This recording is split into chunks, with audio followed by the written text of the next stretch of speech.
Alright, so time to clean out the dryer.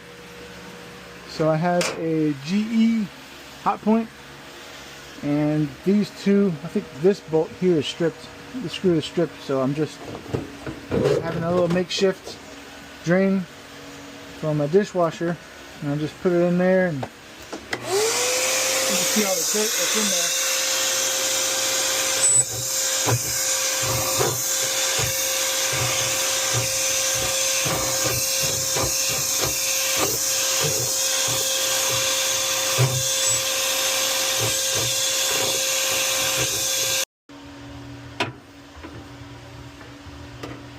Got most of it out, but still got some more work to do.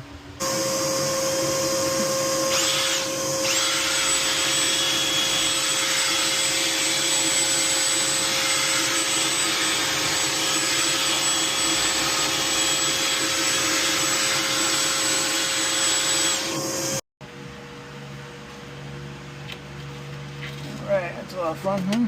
Look at that. Ooh, yeah! That's really good. So what I did is I didn't truss these things all the way up from the top of the vent. So what I did is I put rivets in every single one. I put a rivet because these things pop off so easy and it's so cheaply made now.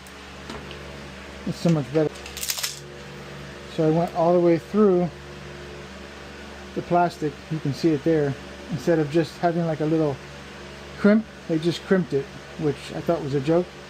And some of them came loose on me, so putting that rivet straight through, pre-drill it, that is working out best. I've had this probably for about maybe 8 to 9 years now, so probably should replace it, but